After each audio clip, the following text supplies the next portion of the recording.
तो हम नहलाएंगे तब नहाएगा, हम वस्त्र पहनावे तब पहनेगा।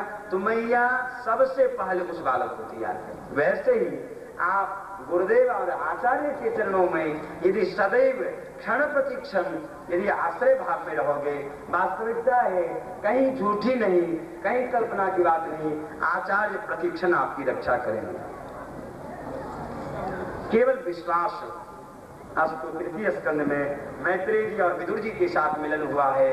विदुर जी ने जिज्ञासा व्यक्त की, महाराज सुखाय कर्माणि करोति लोको न ते सुखं वान्यदुपारमं वा विन्देत भूयास्ततैव दुःखं जदत्र युक्तं भगवान वदेन्नः। इसमें जिज्ञासा की बात यह है, विदुर जी कहते हैं कोई रोगी व्यक्ति वैद्य के पास जाए, दवा भी सेवन कर रहा, फिर भी रोग से यदि छुट्टी ना मिले, त्राण न मिले, इसका मतलब क्या है? या तो दवा में कहीं गड़बड़ी है, डॉक्टर पकड़ नहीं पा रहे कि क्या बीमारी, या आप कहीं परहेज नहीं कर रहे, कोई बात समझ, या तो डॉक्टर को समझ में नहीं आ रही कि क्या बीमारी है, या आप उनके वचनों को यथावत रूप में पालन नहीं करते हो, ये भी वजह हो सकती है। तो विदुर जी कहते थे महाराज जितने भी संसार में जीव हैं वे सुख के लिए ही कर्म करते हैं, परंतु ऐसा दिखने को मिलता है जिसके लिए कर्म किया जाता है परिणाम में न सुख की प्राप्ति होती है और न दुख से छुटकारा मिलता है। इसमें आप कृपा करके बतलाओ कि यह कैसे अनुभूति होगी। और गृहीत पुष्पे विवार्तमंदः, जैसे भौरा पुष्प से पराग ग्रहण कर लेता, खुशबू ग्रहण कर लेता, वैसे भगवान की ना जाने कितनी कथा है, उस कथा से आप चून चून करके समुद्रित्या मनीषया, जिसमें श्री कृष्ण की भक्ति की महिमा का गान हो। नयदवतश्चित्र पदम हरिर्दशो जगत पवित्रम प्रगृणीत करिचित तदवाय संतीर्थम संति मानसा न जत्र हंसा निरमंत्र शिक्षया। प्रथम स्कंद के 5वें अध्याय में नारद जी ने वेद व्यास जी का इलाज करते हुए कहते जो भगवान के कलावतार हैं।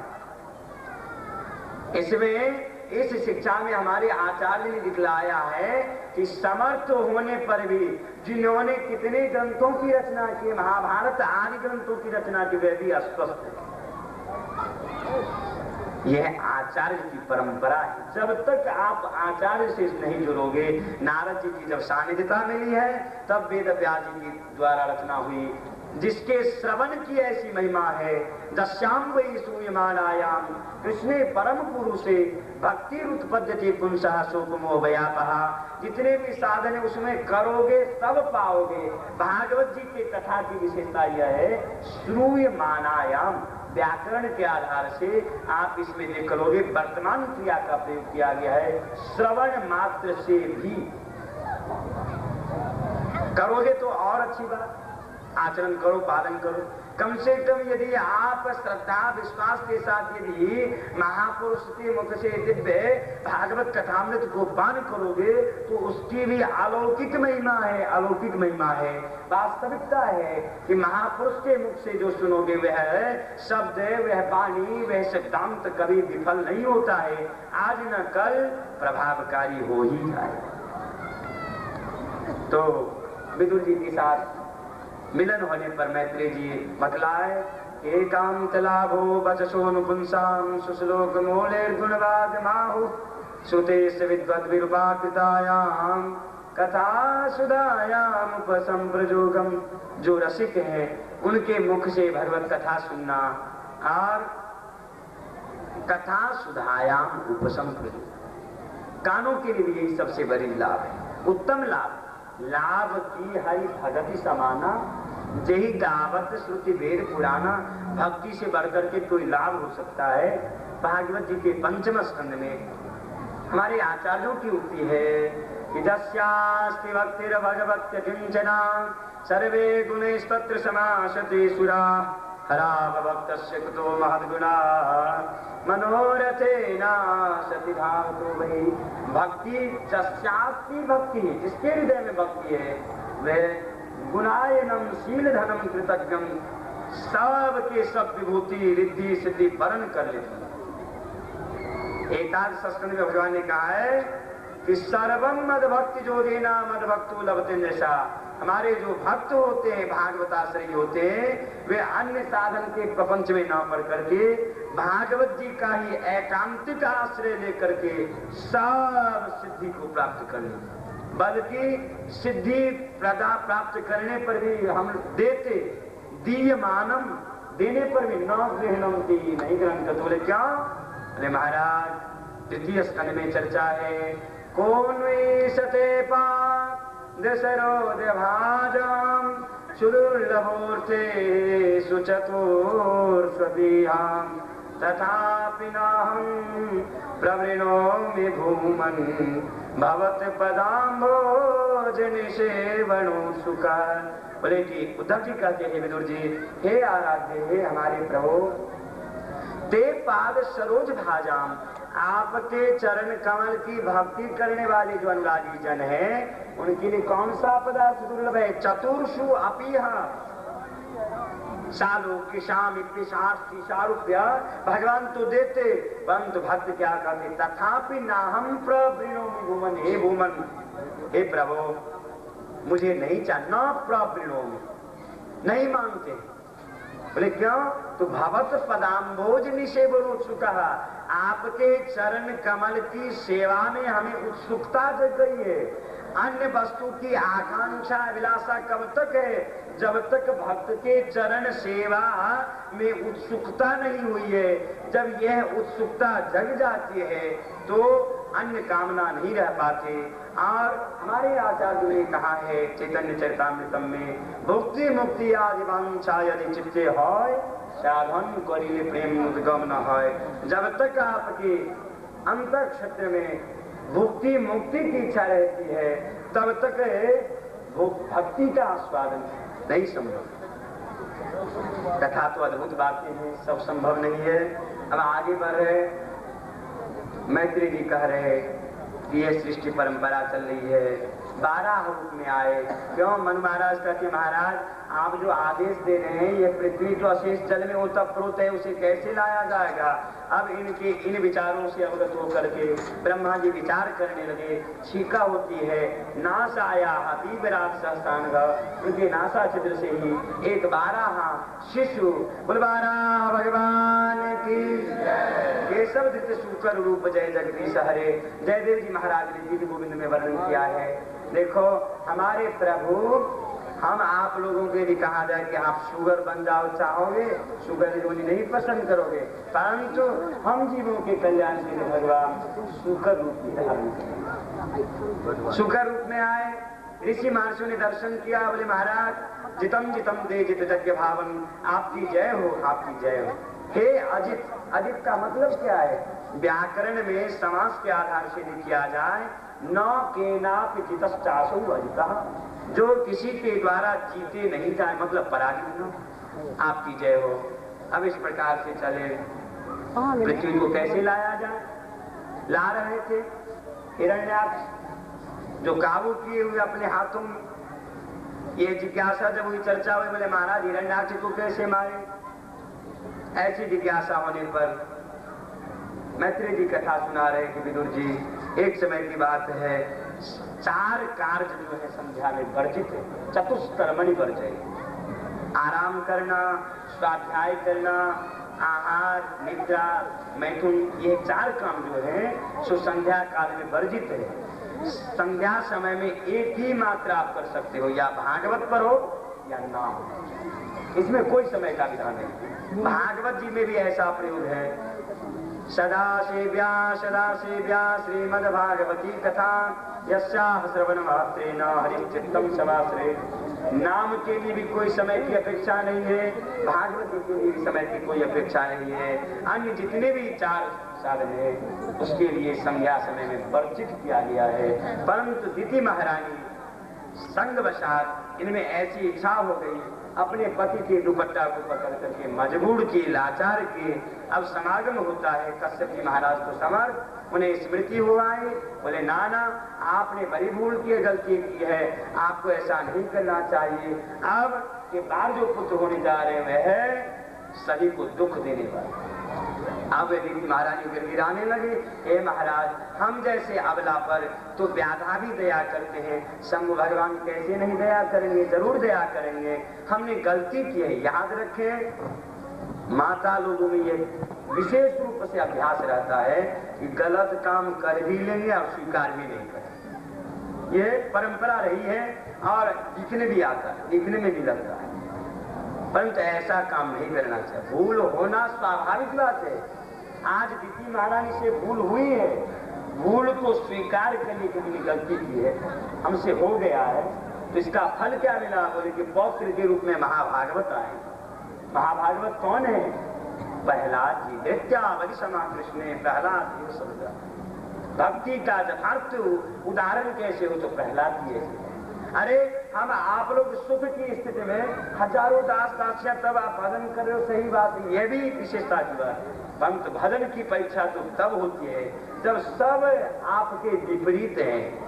माता पिता रोक रहे, मीराबाई तो भगवान की कृपा हुई, साध महात्मा की कृपा हुई, सबके सब विपरीत बने हुए रोक रहे। क्या कर रही? बोले महाराज मैं तो गिरधर संग नाच्यो, अब तो संबंध जुड़ गया है, हम अपने शरीर को आहुति दे सकते हैं, भागवत भजन भागवती रीति से अलग नहीं हो सकते हैं। संसार में ना जाने कितने महापुरुष अपने प्राणों की बलि आहुति करके इस भागवत धर्म की रक्षा की।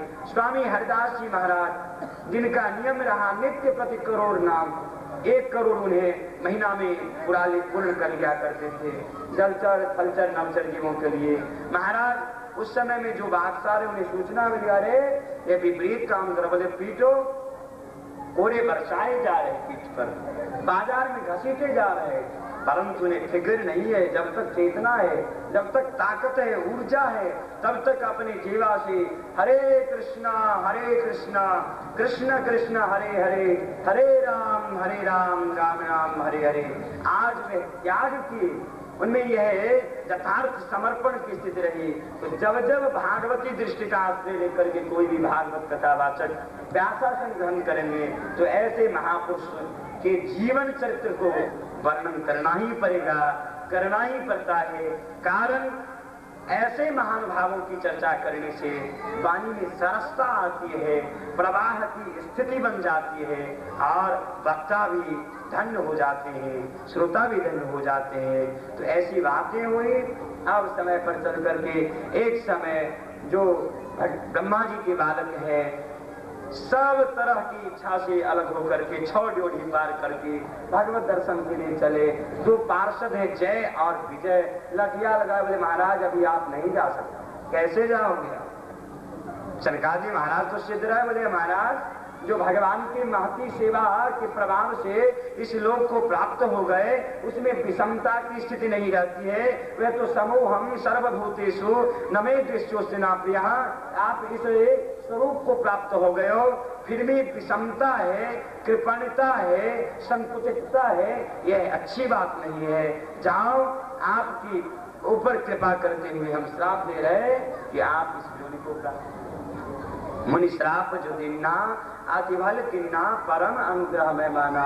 संत यदि कुपित भी हो जाते हैं, श्राप भी दे देते हैं, वह श्राप भी संसारिक जीवों के लिए वरदान ही हुआ करता है। आप जहां तहां भागवत में, वेद उपनिषद आदि में पढ़ करके आप देख सकते हैं। अब ऐसी बात हुई, तब तक भगवान आए। भगवान कहते कि यह गलती हमसे ही हुआ। क्यों? जैसे पिता के पुत्र यदि गलती करें तो लोग किसे उलाहना देते? पिता को। शिष्य यदि गलती करते तो गुरु जी को उलाहना दी जाती है। वैसे ये हमारे पार्षद हैं, इनके द्वारा भूल हो गई है, ये आपकी महिमा को नहीं समझ पाए, इसलिए ऐसी भूल हो गई है। ये तो पार्षदों मह्यम जयो विजय बेटा, ये दोनों हमारे पार्षद हैं, इन्हें आप क्षमा कर दो। भगवान ने कहा है जो आपने जो श्राप दिया है ये हमारे लिए सम्मत है, हमारी इच्छा के अधीन होकर के ही आपने ऐसा किया। एक ब्राह्मण के भक्ति की महिमा गान करके भगवान ने अपने मुख से कहा है, हे महाराज, हे सनकाद जी, जस्यामलं नृपसदस्सु यशोधुनापि गायन्ते गगनमृषयो दिग्भेन्द्रपट्टम्। महाराज, जिनके पवित्र तीर्थ में अवगाहन करके अपूतो पूतो भवती, अपवित्र भी पवित्र हो जाते, और सोहम भवद भी उपलब्ध सुतीर्थ कीर्ति।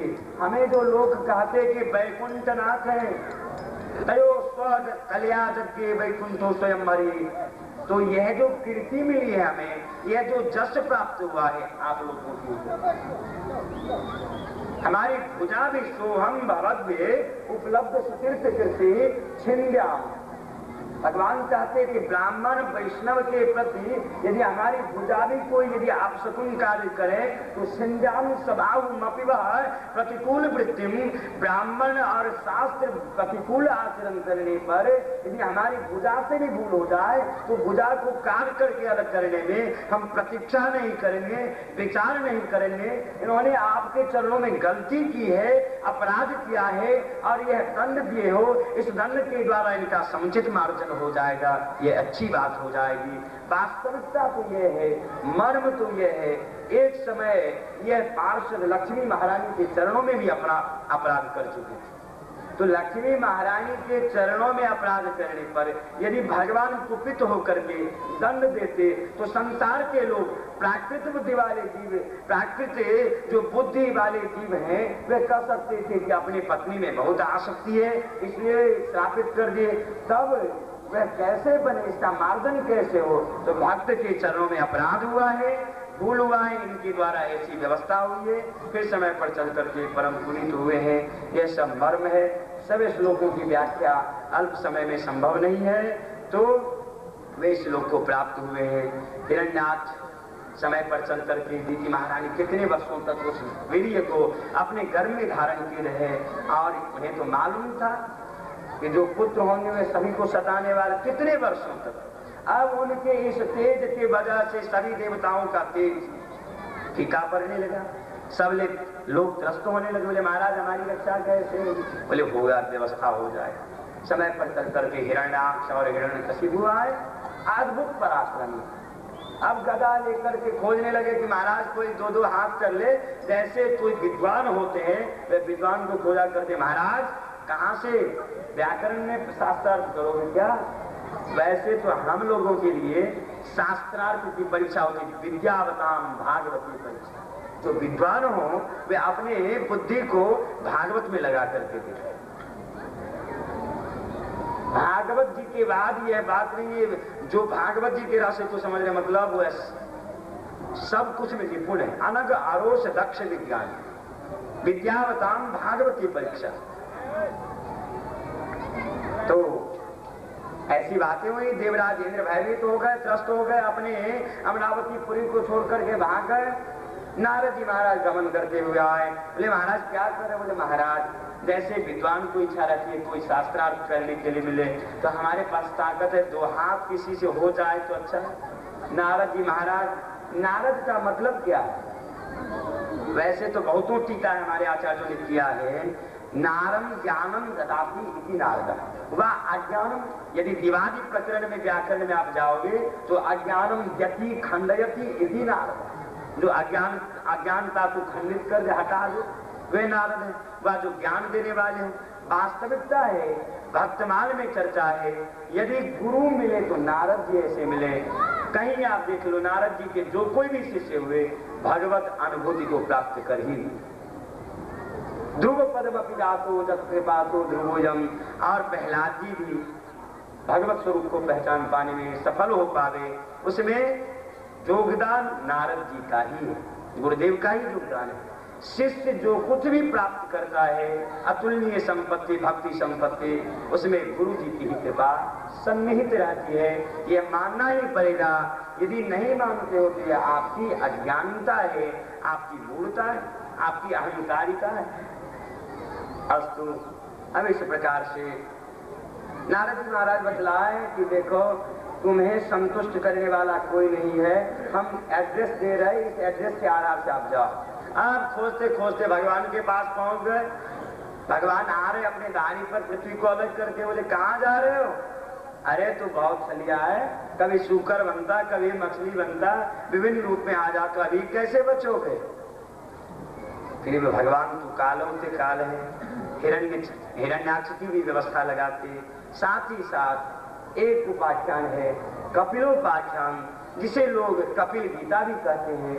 मैया भी अपने पुत्र को गुरु रूप में अंगीकार करके शिक्षा लेते हैं। यथार्थता यह है, यदि हम आयु में बड़े, हमसे छोटे व्यक्ति भी, ते सर्वेपि ज्ञान वृद्धा, जो ज्ञानाग्रगण्य हैं,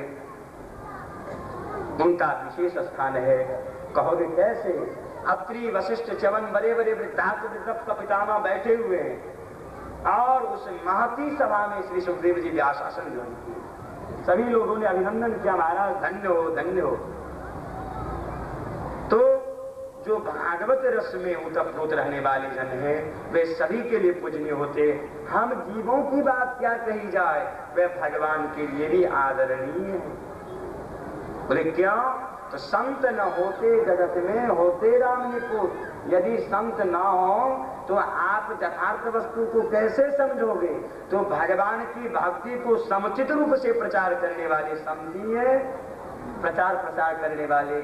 इसलिए संत की विशेष महिमा है तत्र तत्र शास्त्रों में। कपिल देव भगवान के समक्ष मैया देवहूति कहते, हे महाराज लोकस्य तमसांधस्य चक्षुषुर्जैवोदितः। जैसे अंधकार में भटकने वाले व्यक्तियों को कोई प्रकाश मिल जाए, वैसे ही नेत्र रूप सूर्य आप हमें प्राप्त हुए हो। तंतागता हम शरणम शरणम, आपके चरणों का आश्रय प्राप्त करती हूँ। आप हमें भागवत धर्म का उपदेश करें। जब ऐसी व्यवस्था हुई है, कपिल देव भगवान ने कहा, माता जी एक बात है, भागवत में आप जहां देखोगे 12 स्कंद पर्यंत की बात कर रहे, घटाव की चर्चा कहीं नहीं हुई, जोग की चर्चा। कपिल देव भगवान जोग से ही प्रारंभ करते, जोग आध्यात्मिक। बोले कि आप जो कुछ कर रहे हो, घटाने में तो आपको बहुत कुछ करना पड़ेगा, जोड़ने में कुछ सुविधा है। जोड़ना का मतलब क्या है? आपके बाल हैं, बच्चे हैं, रसोई बनाते हो, खाना बनाते हो, सब काम करते हो, उसमें आप भावना जोड़ लो कि हम भगवान के लिए बना रहे हैं। गीता में भगवान ने कहा है कि भुंजते ते तुरम पापा ये पचन्त्यात्म कारणात्। जो भगवान को अर्पित किए बिना कोई ग्रहण करता कुछ पदार्थ, तो वह पाप ही ग्रहण करता है। इसलिए जो कुछ भी लो, मतलब भागवत का मतलब ये है, ये बालक है, संपत्ति है, खजाना है, सबके पीछे आप भगवान का जोड़। भागवत धर्म का मतलब है जितने भी दृश्यमान पदार्थ हैं, आपके बाल हैं, बच्चे हैं, संपत्ति है, विभूतियां है, उसके पीछे आप जोड़ दो कि भगवान का। भगवान का यदि जोड़ देते हो तो वह भागवत हो जाता है, वह भक्ति हो जाती है, और आप भक्ति कर रहे हो, आप बड़े भक्त हो। कपिल देव भगवान यही सीधा सा भागवत धर्म निरूपण किए। हे मैया जो हो गया आध्यात्मिक पुंसाम मतो निःश्रेयसाय में अत्यंतो प्रतिर्गत्र दुःखस्य च सुखस्य च। मैया आध्यात्मिक पुंसाम आप तो कर ही रहे, उसमें जोरों की भगवान के लिए कर रहे। रसोई बना रहे, भगवान के लिए बना रहे, अपने आंगन में झाड़ू लगा रहे, बोले महाराज कोई संत महात्मा आएंगे, तो ये सारी क्रिया भगवत भक्ति हो जाएगी और भक्ति का अमोघ फल हो जाएगा। ऐसा ही करना चाहिए। इस प्रकार से निवेदन किया गया। कपिल देव भगवान कहते कि मैया अल्प तो अवधि जी, कितनी अवस्था है, कितनी आयु है, कहाँ तक पढ़ोगे? शास्त्र सागर है, बरसई रामचरित मन वारी मधुर मनोहर मंगलकारी। वेद पुराण उदधिदन साधु, कितने वेद हैं, कितने पुराण हैं, कितने ग्रंथ हैं, आप कैसे समझोगे? तो बोले जैसे बादल समुद्र के द्वारा खारा जल, नमकीन जल प्राप्त करता है, परंतु जब हम लोगों के लिए वृष्टि होती है तो मीठा जल, मधुर जल, वैसे ही बड़े बड़े महानुभाव लोग खूब परिश्रम करके, अध्ययन करके, परिश्रम करके शास्त्रों को पढ़ते हैं और उसमें से जो सार वस्तु है मधुर जल के रूप में बरसाते। बरसई राम चरितमन वारी मधुर मनोहर मंगलकारी, जो सभी के लिए मंगलकारी है, अल्प प्रयास में भी जीवों को मिल जाए। यह है कपिल देव भगवान अपनी मैया के समक्ष कहते कि संत के चरणों का आश्रय ले लो। मैया जिज्ञासा करती कि बेटा ये बताओ तो हम कैसे समझेंगे कि यह संत है और यह संत नहीं है। बोले मैया जो संत होंगे उनमें कुछ लक्षण दिखेगा। वे लक्षण क्या है? तो जो संत हैं तितिक्षवा कारुणिका सूर्य सर्वदेश नाम अजात शत्रुवा शांता साधुवा साधुष्णा। जो संत होते हैं उनमें सहिष्णुता रहती है, वह सभी के लिए हित चिंतक होते हैं, उनके लिए कोई शत्रु नहीं। संत के लिए यदि कोई शत्रु होने लगेंगे, संत यदि किसी से घृणा करने लगेंगे तो इस जीवों की दशा क्या होगी? बोले ऐसे संतों के आश्रय से आपको वह भक्ति प्राप्त हो जाएगी। बोले क्या? प्रसंग मधुरम पाशम आत्मनम कभी होगी तो मन की आसक्ति को ही आत्मा का अक्षेद्य बंधन माना गया है। वे आसक्ति यदि संसार के व्यक्तियों में हो जाए, नाशवान पदार्थों में हो जाए तो वे दुख का कारण होता है। और वही आसक्ति, वही प्रीति, वही संबंध यदि संत के चरणों में हो जाए तो वे आनंद का कारण होता है। इसलिए जहाँ हो जो कुछ हो वो है आप भावना कर दो कि भगवान के लिए कर रहे हैं, भक्ति हो जाएगी और जीवन धन्य हो जाएगा। कपिल जी भगवान के द्वारा मैया आदो तो अनुपम अमृतोपम शब्द कथा को प्राप्त करके बहुत तृप्त हो गई। बोले बेटा तूने कर्म योग, ज्ञान योग, ध्यान योग सब कुछ का वर्णन किया है, जरा भक्ति योग का वर्णन करके दिखला दे। बोले उत्तम भक्ति का लक्षण क्या है?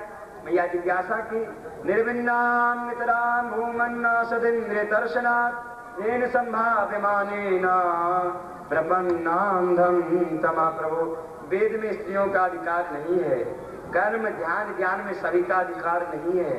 भक्ति पंथी ऐसा पंथ है जिसमें सभी का अधिकार, और यही धर्म की व्यापकता है जिसमें ये आवे वे नहीं आ सकते।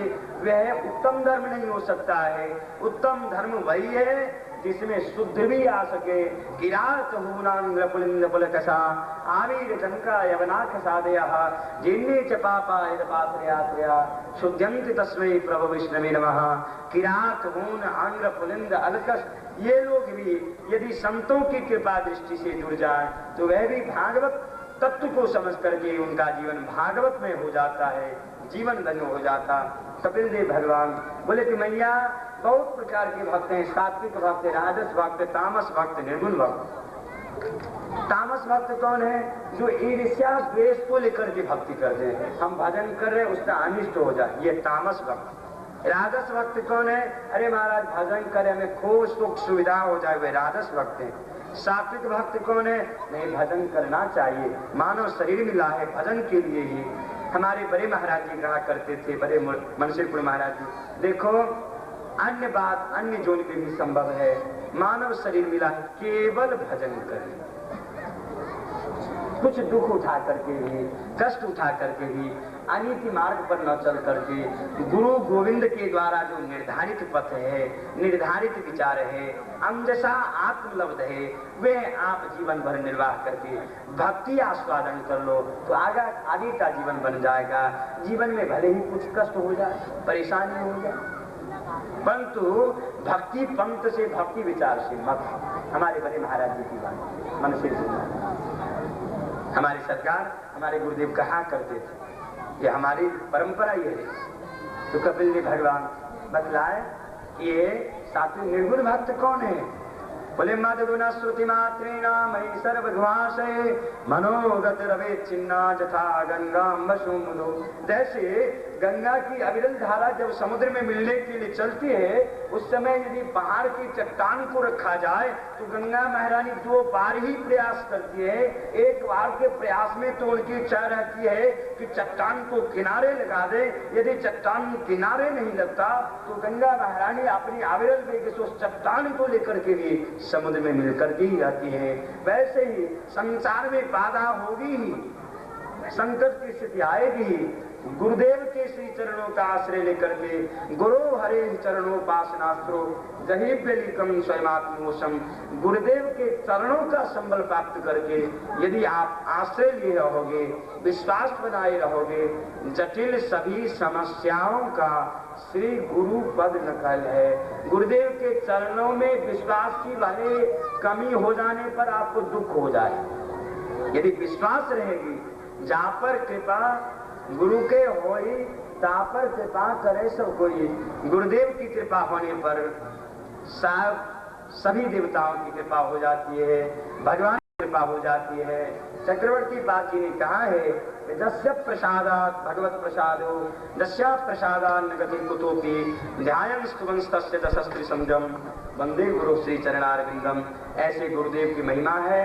कपिल देव भगवान अब इस आख्यान को एक श्लोक में विश्राम दे रहे हैं, तृतीय स्कंद का, जिसमें कपिल देव जी ने कहा है, मैया अहो बतस्वा पचोतो गरीयाम जच्चेवाग्रे वर्तते नाम तुभ्यम ते पुस्तपस्ते जो वो ससनुरार्जा ब्रह्मानुचूर्णाम गृह्णन्ति जेति।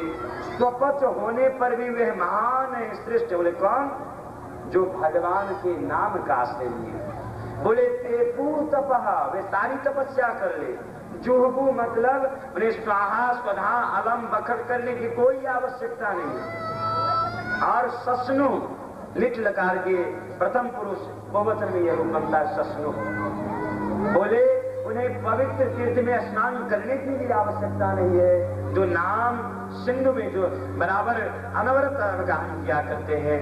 मतलब नाम लेत भव सिंधु सुखाही, जिन्हें नाम में अनुराग हो गया, उन्हें अब कुछ करने धरने की आवश्यकता नहीं है। वे बराबर हरे कृष्णा कृष्ण कृष्ण हरे हरे, हरे राम राम राम हरे हरे।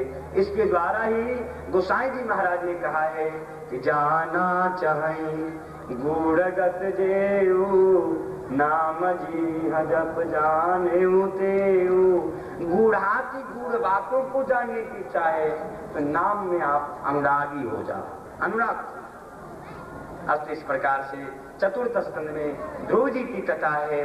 बाल्यावस्था में ही मैया सुनीति ने उपदेश दे, बेटा तमेव वत्साश्रयवृत्य वत्सलम मोक्ष वैराग्य पदावच पद्धतिम अनन्य भावे निज धर्म भाविते मनस्यवस्थाप्य भजस्व पुरुषम।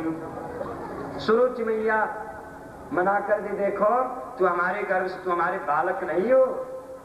दुर्लभ है मनोरथा, ये इच्छा पूर्ण होने वाली नहीं है। देखो यदि अपनी इच्छा को पूर्ण करना चाहते हो तो तपसा राज्य पुरुषम तस्यैवाम ग्रहण में गर्भे तुम साधे आत्मानम यदि इच्छसी निर्वासनम। यदि राजा के अपने पिताजी के गोदी में बैठने की इच्छा हो तो भगवान की आराधना करो, भगवान प्रसन्न हो जाएंगे तो सारी इच्छा पूर्ण हो जाएगी। ध्रुव जी महाराज तपस्या के लिए चले, नारद जी महाराज की सानिध्यता मिली है, द्वादशाक्षर मंत्र प्राप्त किए और द्वादशाक्षर मंत्र प्राप्त करके भगवत दर्शन होता है।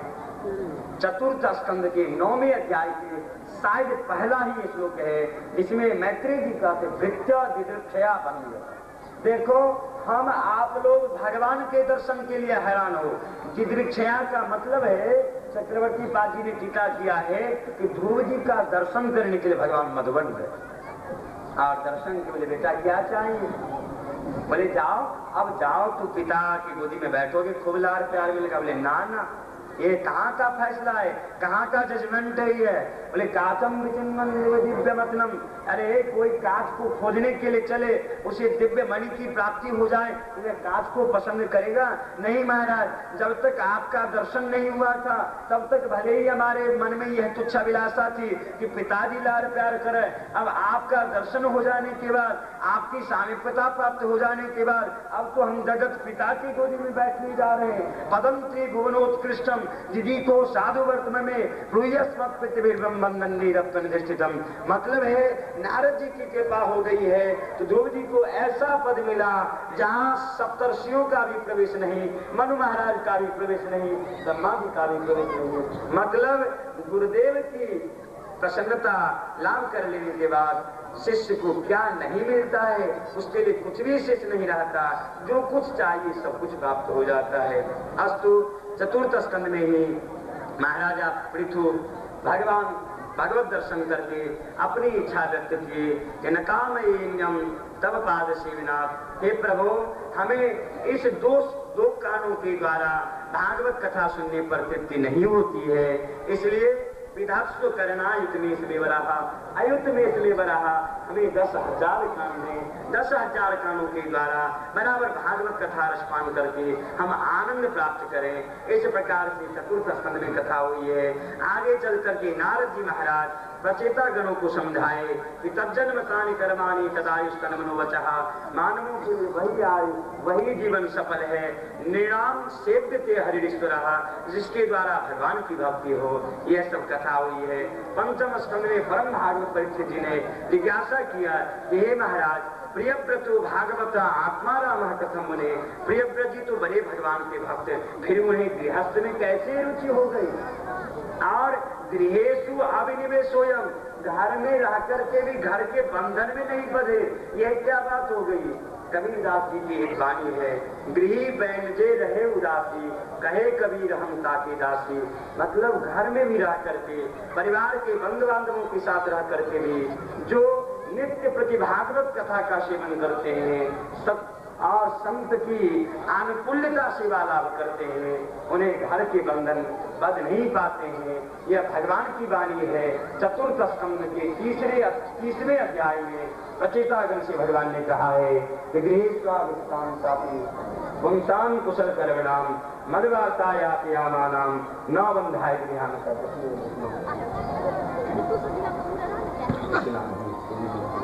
वृंदावन हरि लाल की, हरि नटवर नागर नंदा भजो रे मन गोविंदा, नटवर नागर नंदा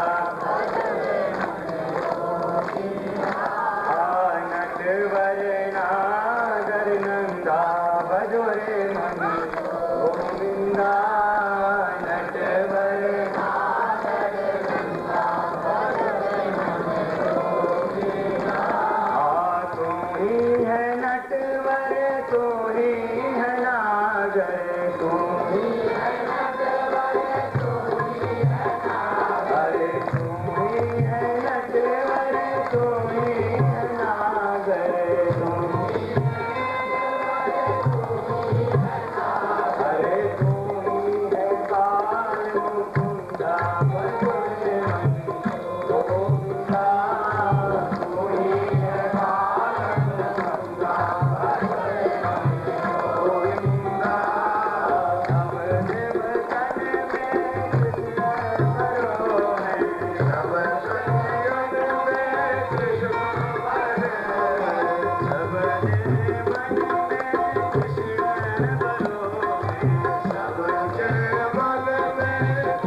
एक एक श्लोक लेते हुए बढ़ रहे हैं। तो पंचम स्कंद में जिज्ञासा हुई है कि घर परिवार में रह करके भी प्रियव्रत जी महाराज भगवान के चरणों में अविच्युत अविस्मृति कृष्ण पदारविंदयो, यह भक्ति कैसे हो गई?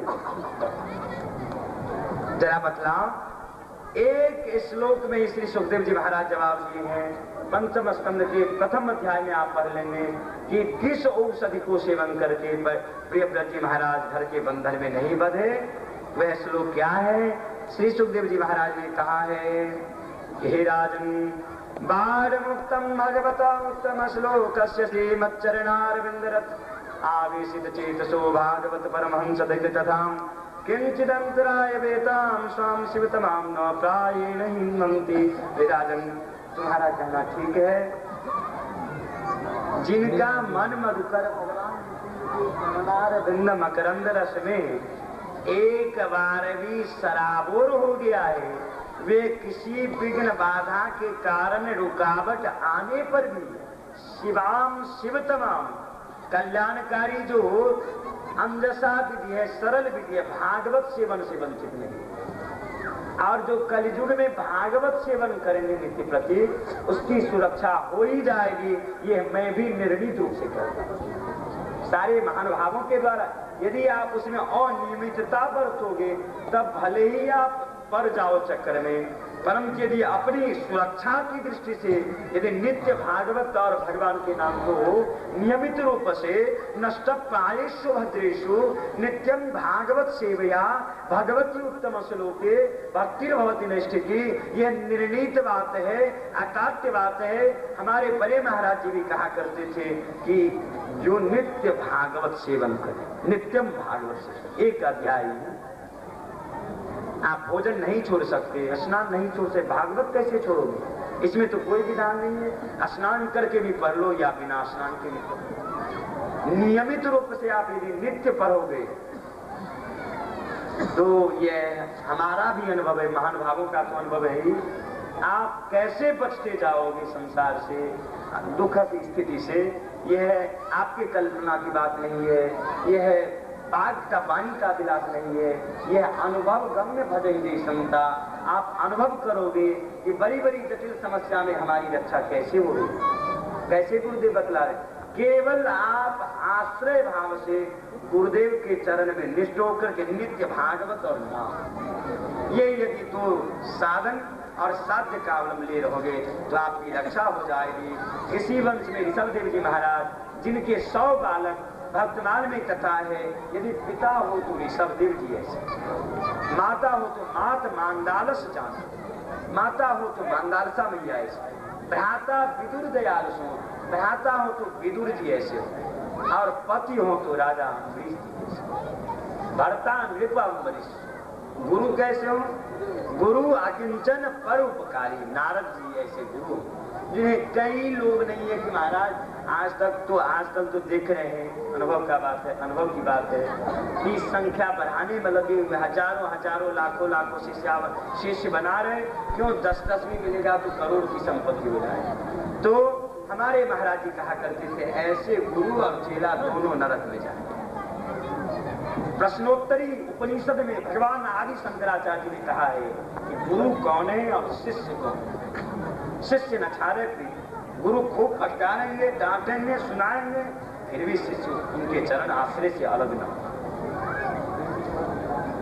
तब कब किस क्षण में किस दिव्य वस्तु की प्राप्ति हो जाएगी, यह आपकी कल्पना की बात नहीं है, यह वाणी का विलास नहीं है, यह आस्वादनीय बात है। आप आस्वादन करके धन्य हो जाओगे। इसी परंपरा में ऋषभदेव जी महाराज के सबसे श्रेष्ठ बालक भरत जी महाराज, जिन्होंने राजा रुद्रन को उपदेश करते हुए, हे राजन, एक ही बार बहुत श्लोक नहीं ले सकते, कथा के कुछ पीछे है, एक श्लोक लेते हुए आगे बढ़ते, जिसमें सार कर अभी श्लोक है, जिसमें धर्मराज जी ने दर्शाया है कि हे राजा रोगणे तत्तपसा न जाति न चेजयान न वपनात् विहात्वा न छंदसानैव जलाग्नि सूर्ये विना महत्पाद रजोविषे।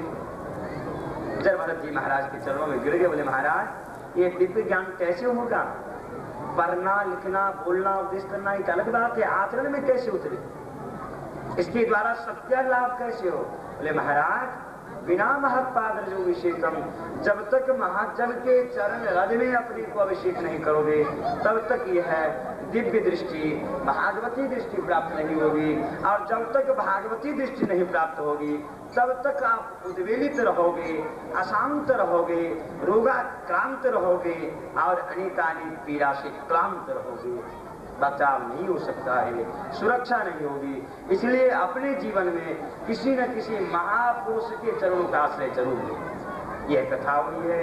आगे चल करके सभी देश का वर्णन है, भारत की क्या महिमा है। इसमें देवता लोग याचना कहते महाराज न जत्र वैकुंठ कथा सुधापका न साधवो भागवता सदाश्रया न जत्र यज्ञेश मकामहोत्सवा सुरेश लोकोऽपि न वै शशिकृताम्। जहाँ भगवान के भक्त नहीं रहे, जहाँ भागवत जी की कथा सुनने को न मिले, जहाँ भगवान और भक्त के निंदक हों, वे यदि देवता लोग कहे देवलोक भी फिर भी उस जगह का सेवन नहीं करना चाहिए। दुर्जना परिहर्तव्यो विद्यालंकृतो किशन, वे विद्वान भी है फिर भी उसे विचार पूर्वक त्याग कर देना चाहिए। क्यों?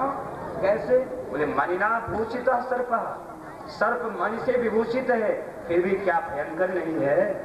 किम असून भयंकर, समय पर दंशित हो जाओगे। इसलिए विद्वत्ता जो है भागवत जी में चर्चा है, चतुर्थ स्कंद में भी और नवम स्कंद में भी।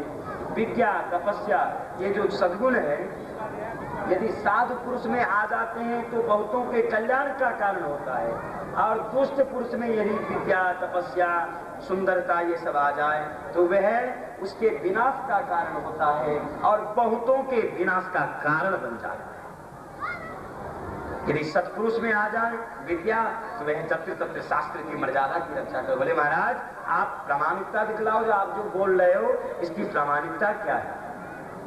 और जो दुष्ट है उनमें यदि विद्या आ जाए तो वह सभी को पछाड़ने में लगे रहते कि महाराज आओ हम बड़े विद्वान हैं। याद रखें वादो नादावलंबते, वाद विवाद से भगवान मिल जाएंगे यह सब संभव नहीं है। संसार को बटोर सकते हो आप,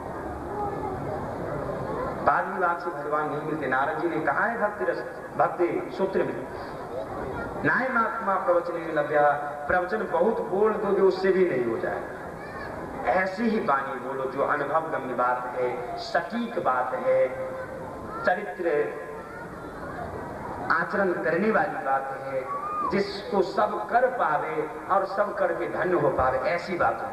भले ही एक ही घंटा बोलो। हमारे गुरुदेव हमसे कहा करते थे जब कभी भी बैठते तो कहते थे देखो एक बात कह रहा है, उनकी तो सेवा बराबर मिली नहीं। वो कहते थे देखो पाठ अक्षरशः कर देना, एक अध्याय एक श्लोक भी नहीं छोड़ना पाठ, और कथा में जहां तक सक्षम हो पाए 1 घंटा ही आधे घंटा ही है, कोई दबाव नहीं है। परंतु पाठ मुख्य चीज है, इसलिए पाठ और तो विशेष पालन नहीं हो रहा हमसे। वो महापुरुष महानुभाव ऐसे गुरु मिल गए, इतने में ही हम अपने को धन्य मांगते हैं। उनकी इस वाणी को वचन को हम संबल लिए हुए हैं कि जीवन में जहाँ हम अपने महाराज जी के पास भाई जी के साथ जाते हैं वहाँ पाठ जहाँ तक जानकारी है अक्षरशः करते हैं, और इस वजह से ही भाई जी हमें बुलाया भी करते हैं। न गुण है न कोई कारण है, अन्य कोई बात नहीं है। वे जानते हैं इस बात को कि पाठ कर लेता है भले ही अशुद्ध ही होगा, जो कुछ भी वफादारी पूर्वक करता है और इससे हमको लाभ ही मिलता है। कहाँ ठगा जाए। वास्तविकता है कि भागवत वाचक कैसे होते हैं तो निज लाभ पूर्ण, आप हमें क्या दोगे और लोग क्या देंगे। जो शुद्ध कथा कहते हैं उसके लिए भगवान हमारे आराध्य ऋणी हो जाते हैं कि आपके इस ऋण को मैं कभी नहीं चुका सकता हूँ। आप कहोगे इसकी कोई प्रमाण है? 10वें स्कंद के रास पंचाध्याय में आप कहोगे जहाँ भगवान ब्रज गोपियों के समक्ष कहते कि हे गोपियों हमारे पास ऐसी शक्ति नहीं है कि आपको कुछ देकर के इस ऋण से ऋण हो जाऊं। न पा रही हम निरवध्य संयोजाम स्वसाधु कृत्यम व्यवधाय धर्म जान। तब किसे लाया जाए, किसे हम पकड़ करके लावे? बोले देखो जो अपने सर को भगवान के भक्तों के चरणों में नहीं झुकाते, जिह्वा गुणानु भगवत गुण नाम देयम, जिह्वा के द्वारा भगवत गुणानुवाद नहीं कहते। द्वितीय स्कंद में शौनकादि ऋषियों ने कहा है कि जिह्वा सती दार दुर्केव सूता, वह जिह्वा मेढक के समान है, टर टर करने वाली है जो भगवत गुणानुवाद नहीं करती। बिले बतूरुक्रम, वह कान नहीं सर्प के रहने लायक बिल के समान है जिस कान से भगवत कथा नहीं सुनी जाती। बहुत चर्चा है, तो ये सब चर्चा हुई है। अब इन्हें प्रेरणा मिली, अजामिल जी भगवान के नाम की महिमा सुन। बोले अब आप क्या करोगे? बोले महाराज नाम आभास की ऐसी महिमा है, यदि हम सर्वात्म भाव से समर्पित होकर के नाम ले तब क्या मिलेगा? कहने का मतलब क्या? अजामिल कहते कि अब जो शेष आई है हम नाम ले, दिवा रात्रि नाम ले रहे हैं, नैनम गदगद सुधारया, सारे रोम पुलकित तो हो रहे, दिवा रात्रि जग करके रो रहे। नारायण और लक्ष्मी महारानी चिंतन करने लगी कि अब इसे हम कैसे लाएंगे अपने धाम में। जिस विमान पर कर्मी बैठ करके आए, ज्ञानी बैठ करके आए, ध्यानी बैठ करके आवे, उसी विमान पर नामान राजी भी बैठ करके आवी है। कहाँ का न्याय है? कोई विमान ऐसे दिखने को नहीं मिलता जिस पर बैठ करके कोई नहीं आए।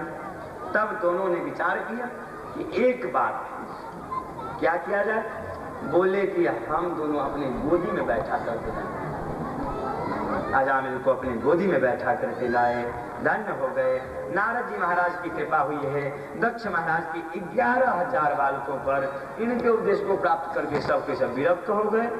अब नारद जी महाराज के मन में लालसा हुई कि जहाँ से यह फैक्ट्री चलता है, उत्पादन होता है, उस उत्पादन को ही समर्पित कर दिया जाए, मतलब माता पिता को लगा दिया जाए। 11,000 को तो विरक्त कर ही दिए अपने उपदेशों के द्वारा। अब माता पिता के बाद अरे ओ असाधु साधुलाम साधु लेंगे न, तुम्हें कौन कहता तुझ साधु है? केवल चोला पहने हुए साधु का। देखो साधु महात्मा का जब काम बन जाता है तब आप गाली भी दो तो सुन लेते। चलो वैष्णव तो बना दिए, विरक्त तो बना दिए ना, भजन में तो लग गया, अब गाली देगा तो देगा। दक्ष बहुत है नाप से नाप की बात बते, पर देखो नारद जी का चेहरा एकदम प्रसन्न। वे तो श्राप दे रहे, बोले देखो नारद तुम्हें संसार का सुख नहीं मिलेगा। महाप्रभु जी के जीवन चरित्र में भी मिला है कि ज्योतिषी जी बतलाए कि आपको संसार का सुख नहीं मिलेगा। महाराज अहो कृपा, भगवान की कृपा है। तो नारद जी महाराज बोले देखो नारद आप कहीं स्थिर होकर के नहीं रहोगे। बोले महाराज संत सुखी विचरण नहीं, और आनंद की बात है, बराबर एक जगह रहने पर आसक्ति हो जाती है, ये हमारा है वह उनका है। बराबर भ्रमण करने का सुजूग मिलेगा, कहीं आसक्ति नहीं होगी, बराबर नाम लेते रहेंगे। और अजगर करे न चाकरी, पंछी करे न काम, दास मनुष्य का कह गए सबके दाता राम। भोजन वस्त्र की व्यवस्था भगवान तो सबकी करते, तो नामानुरागी भक्त की नहीं करेंगे? यह कहाँ की बात है? हमारे बड़े महाराज जी जब महाराज जी के ऊपर कृपा किए तो एक समय अपनी इच्छा व्यक्त की हमारे महाराज जी कि महाराज श्री आप बेनीपट्टी चलते। तो बड़े महाराज जी ने कहा कि देखो हम तभी जाएंगे बेनीपट्टी जब हमें सूचना मिलेगी कि तू खूब सेवा कर। सूचना गई, बोले जाएंगे। तो बड़े महाराज जी बोले कि बताओ तू कैसे सेवा करोगे? हम जाएंगे तो हमारे साथ 25, 50, 100 महात्मा रहेंगे, तो तुम्हारे पास आमदनी तो है नहीं, जमीन भी विशेष नहीं है, कैसे सेवा करोगे? हमारे महाराज जी जवाब दिए कि महाराज श्री हमें तो विश्वास है कि आप जहाँ जाएंगे वहाँ अभाव की स्थिति नहीं रहेगी। यदि ऐसा हुआ हम और श्री राधा दास जी महाराज दोनों एक झोला लेंगे, मैया जी और जो हमारे गुरुदेव अष्मदीय गुरुदेव वे सेवा करेंगे, भीतर हम लोग भिक्षा मांगे। बड़े महाराज जी के नेत्रों से अश्रु की धारा बहने लगी कि आज तो डायरी पर नोट कर लो इस बात को, यूनिवर्सल ट्रूथ है, कोई काट नहीं सकता है। लक्ष्मी महारानी जो धन की अधिष्ठात्री देवी है, उन्हें भले ही याचना करना पड़ जाए, कहीं मांगना पड़ जाए, हाथ फैलाना पड़े, यदि यह कोई समाचार कहता तो मैं मान सकता हूँ, मान लूंगा। परंतु श्रीपाद रूप कर कविश्वर गोस्वामी जी, श्रीपाद रूप गोस्वामी जी के परिवार में जो समर्पित भक्त है, उन्हें कहीं ना मांगना पड़ेगा न मांगेगा। वे जब कभी भी मांगेगा तो सभी के द्वारा जो हमें भगवान के चरणों में भक्ति हो, संसार की संपत्ति बटोरने के लिए कहीं हाथ नहीं फैलाएगा। और वास्तविकता है आज उन्हीं महान भावों की कृपा आशीर्वाद हमारे स्थान में कोई विशेष आमदनी नहीं, जो है भगवान की कृपा से। परंतु देखते हैं अभी हमारे भाई जी भी एक बात कह रहे थे, जो कोई महात्मा, कितने महात्मा गए थे भ्रमण के क्रम में, ठहरे, इतनी ढंग से सेवा हुई, बहुत उद्गारता व्यक्त कर रहे थे। कहाँ से आता है? सब हमारी बड़ी महाराज जी की कृपा है। संत सेवा कर करके धन घट जाए, दान दिए धन ना घटे, जो सहाय रघुवीर। गुरु जी के वचनों का अनुगमन करते हुए जीवन रूपी रथ को हाँको दे तो कहीं ना पिछड़ोगे ना कहीं गिरोगे। वह गुरु है, सर्व समर्थ है, रक्षा करते ही चले। वृंदावन बिहारी लाल की। अष्टम स्कंद में एक और मार्मिक बात है। देवराज इंद्र भोगी है, वृत्रासुर देखने के तौर पर राक्षस शरीर में, परंतु वृत्रासुर कहते कि देवराज आपके ऊपर भगवान की कृपा नहीं है, भगवान की कृपा हमारे ऊपर है। बोले कैसे? भगवान की कृपा का मतलब है कि संसार में निस्सारता का बोध। संसार में यदि सार दर्शन में आ रहा है कि सार है, ग्रहणीय है, इसका मतलब है भगवान की कृपा नहीं है। आप अभी देवराज, आपको भोग की इच्छा है, पद की इच्छा है, तो कैसे कृपा हो गई? कृपा तो हमारी ऊपर है। यही भक्ति का स्वरूप। जब वृत्रासुर दधीचि ऋषि के वज्र के द्वारा, अमोघ अस्त्र के द्वारा व्यवस्था लगती है, सबके सब खुशी हो गए, देवराज इंद्र दुखी। परीक्षित जी ने जिज्ञासा किया है कि महाराज एक बात बताओ, यहाँ देवानाम शुद्ध सत्वानाम ऋषीनाम चामलात्मनाम भक्तिर्मुकुंद चरणे न प्रायेण उपजायते। बड़े बड़े देवता अमलात्मा विमलात्मा को भी भगवान के चरणों में ऐसी भक्ति नहीं होती है। वृत्रासुर को कैसे हो गया? अरे महाराज आप उसे क्या समझते हो? वे भी भगवान के भक्त हैं। ये तो एक सभा लगी हुई थी, तो नाम कर न अस्त्र से न शस्त्र से न घर में न बाहर में, आपकी सृष्टि में किसी प्राणी से मृत्यु न हो। हमारे प्रभु ब्रह्मा जी की सृष्टि में नहीं है, ब्रह्मा जी हमारे प्रभु की सृष्टि में। बोले महाराज और क्या वरदान प्राप्त है? बोले महाराज न दिन में मृत्यु न रात्रि में, संध्या का समय, बोले घर में न बाहर में, चौकट पर। बोले बेटा बताओ तो ये क्या है? अस्त्र है? बोले ना। शस्त्र है? ना। नख से उनके छाती को विदरणगे। कहने का मतलब है कि जब कोई व्यक्ति सर्व समर्थ भी हो जाए, सर्व समर्थ होने पर भी यदि भगवान और शास्त्र विपरीत काम करोगे तो किसी न किसी युक्ति से भगवान धर्म संस्थापनार्थाय, धर्म की संस्थापना के लिए, आदर्श चरित्र की व्यवस्था के लिए युक्ति के आधार से व्यवस्था लगाते ही है। अब किसी देवता को ताकत नहीं कि कैसे जाए, वो फड़क रहा है, आंख लाल लाल है। याद रखें, सिंह से सब कोई डरता है, सिंह के बच्चा को डर नहीं होता है। लक्ष्मी महारानी के चरणों में दुहाई लगाई कि महारानी चले, आपके पति हैं, आप शांत हो, आप जब ही जाओगी शांत हो जाएंगे। लक्ष्मी महारानी आई और घूम करके छुटे दर्शन भगवान। बोले नाना हमारे पति का यह स्वरूप नहीं है, शांता कारण भुजग शयनम। तो कभी क्रोधित नहीं होते, कभी होठ फरकता नहीं है, कभी आंखें लाल नहीं होती, यह स्वरूप कहाँ से आ गया? ये हमारे पति नहीं। अरे वह पत्नी कौन जो पति को ही नहीं पहचाने? हम अपने पति को पूर्ण रूप से पहचानते, हमारे पति नहीं। इस प्रकार से करे। आप प्रहलाद जी के चरणों में विनती की गई, बोले महाराज आप चलो। प्रहलाद जी तो उपासक है, भागवत धर्मोपासक है, निर्भीक होकर के गए। जब ही गए नरसिंह भगवान दोनों हाथों से प्रहलाद को लगाते हुए अपनी आंखों के अश्रु से शराब के स्नान से, बोले बेटा बहुत गलती हो गई, हमारे वजह से ही तुम्हें इतनी यातना हुई। प्रहलाद जी कहते प्रभु आपकी कृपा से ही हमारी रक्षा होती रही है, और भक्ति की परीक्षा यदि नहीं लिया जाए तो कैसे घोषित किया जाएगा कि भक्त?